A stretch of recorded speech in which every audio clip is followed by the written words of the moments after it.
Polite language में किसी को कह सकते हैं कि प्लीज़ आप पहले एक की बात सुन ले, दूसरे की, यूँ जैसे खलीलुर रहमान साहब ने या वो जो एंकर साहिबा थी उन्होंने जो बदतमीज़ी की वो बिल्कुल गलत थी। उस बच्ची ने जो आवाज़ रेज़ की है कि आप 95% ख़वातीन को टारगेट नहीं कर सके, वो अपने राइट पे बोल रही थी। अस्सलाम वालेकुम व्यूज़, मैं हूं Mirza Kashif, you are watching my YouTube channel light group. तो मेरे साथ इस वक्त मौजूद हैं फ़िज़ा साहिबा, जो कि वुमेन एम्पावरमेंट के लिए काम करती हैं और एज अ स्पीकर भी काम करती हैं। वुमेन एम्पावरमेंट के लिए लेक्चर देती हैं औरतों के हुकूक़ के मुतल्लिक।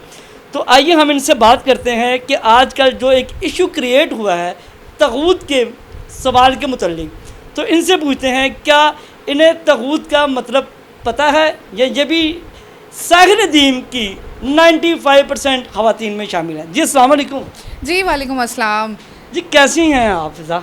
सर बहुत अल्हम्दुलिल्लाह ठीक है हम, लेकिन जो एक फ़िज़ा फैली हुई है, जो एक बातें चल रही हैं, तो उससे तो हम ठीक नहीं रह सकते, क्योंकि हमें हमारे जो मोटिवेशनल स्पीकर्स हैं उन्होंने हमें ऐसा लेबलाइज कर दिया हुआ है कि हम तो ठीक रह ही नहीं रहे।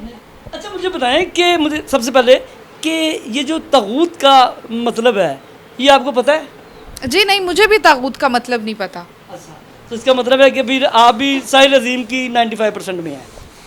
बिल्कुल ये कह सकते हैं, क्या बात, ये बात है। लेकिन आप ये देखें कि किसी को हम एक लैंग्वेज बैरियर की बेस पे, सिर्फ एक लैंग्वेज बैरियर की बेस पे हमने एक स्पेसिफिक जेंडर को ये डिक्लेयर कर दिया कि वो 95% जो एक स्पेसिफिक जेंडर है वो जाहिल है। अच्छा, हम इस बात की मजम्मत करते हैं और ये वो बात बिल्कुल ठीक थी कि उन्हें अपनी इस स्टेटमेंट पे माफ़ी मांगनी चाहिए कि आप एक स्पेसिफिक इंसान को, एक स्पेसिफिक एक जेंडर को आपने 95% ख़वातीन को कैसे जाहिल कह दिया।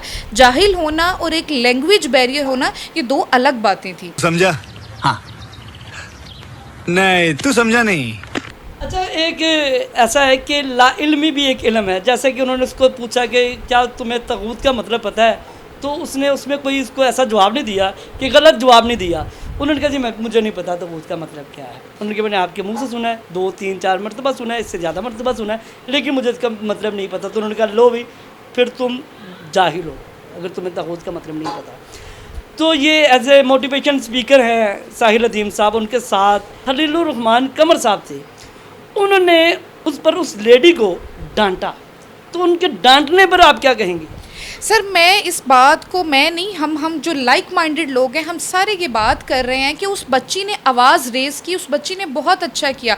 उस बच्ची ने वहाँ बैठे ही कंडेम किया कि आप एक औरतों को आप बिल्कुल निशाना नहीं बना सकते कि 95% औरतें गलत हैं सिर्फ इस बात पे कि उसे एक अरबी लैंग्वेज का लफ्ज़ जो तागूत है उसका मतलब नहीं पता।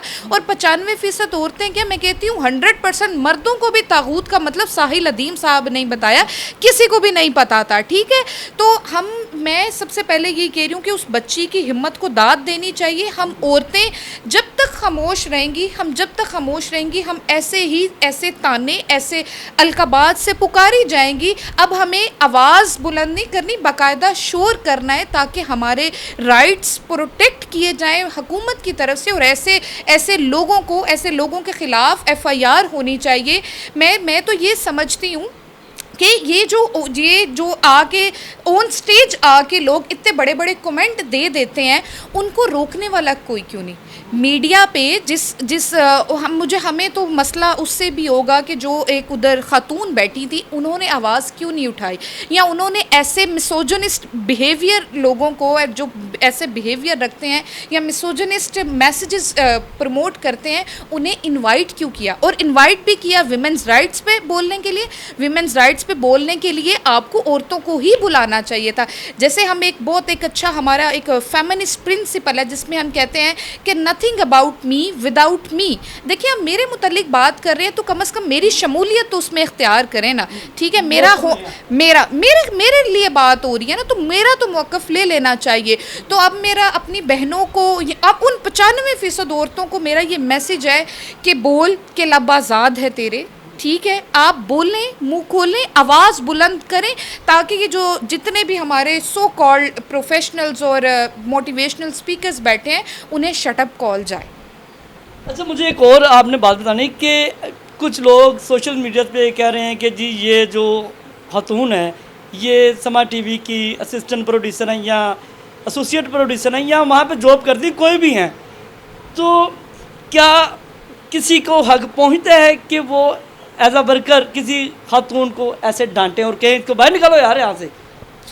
देखिए, ये आपने जो पहले उनका डेजिग्नेशन बताया, सॉरी मैं लाइल हूँ इस बात से, मुझे नहीं पता कि उनकी क्या डेजिग्नेशन होगी, लेकिन हमें ये ज़रूर पता है कि उन्होंने इनवाइट किया दो साहिबान को और उन्होंने उनसे वो मैसेजेस बुलवाए और वो ये पैगाम दे रहे हैं कि जो औरतें जाहिल है, उन्हें अरबी नहीं आती और अरबी का तर्जमा नहीं इन्होंने सीखा हुआ, ठीक है। किसी को भी आप अपना आप क्या शो कर रहे हैं, आपने अपने कैसे बिहेवियर से आप पोलाइट लैंग्वेज में किसी को कह सकते हैं कि प्लीज़ आप पहले एक की बात सुन ले, दूसरे की, यूँ जैसे खलीलुर रहमान साहब ने या वो जो एंकर साहिबा थी उन्होंने जो बदतमीज़ी की वो बिल्कुल गलत थी। उस बच्ची ने जो आवाज़ रेज़ की है कि आप 95% ख़वातीन को टारगेट नहीं कर सके, वो अपने राइट पे बोल रही थी। नहीं, मेरा मकसद एक और आपसे, मेरा जो सवाल का मकसद है वो ये है कि क्या किसी को इस बात का हक पहुंचता है कि वो अपने काम करने वाली जो खातून है उनको इस तरीके से ट्रीट करें कि उन्हें डांटें? नहीं, बिल्कुल बिल्कुल नहीं पहुंचता। ऐसे किसी को बदतमीज़ी करना तो हम तो इस बात के वैसे ही खिलाफ हैं। ये भी पेट्रियार्कल सोच से निकली हुई बात है ना, डायरेक्ट किसी को ऑर्डर करना कि तुम चुप करो या तुम यहाँ से निकल जाओ, ये सारी वो पिदरशाही सोच का ये अक्कासी कर रही है। तो नाजरीन, ये आज का जो मैसेज है वुमेन एम्पावरमेंट की जानिब से मेरे साथ मौजूद थी फ़िज़ा, तो इनका जो मैसेज है, इन्होंने खातून होने के नाते वुमेन एम्पावरमेंट के लिए एक अपनी आवाज़ को बुलंद किया है। अगर आपको इनकी बातें अच्छी लग रही हैं तो कमेंट्स में आप लोग अपनी राय दीजिए और हमारे इस वीडियो को लाइक कीजिए, शेयर कीजिए, चैनल को सब्सक्राइब कर दीजिए। और मेरा काम है कि जो आवाज़ है ना, आवाम की आवाज़ जो है वो उसको अपने सोशल मीडिया प्लेटफार्म पर आपके सामने लेकर आना। और मुझे इजाज़त दीजिए, अल्लाह हाफ़िज़।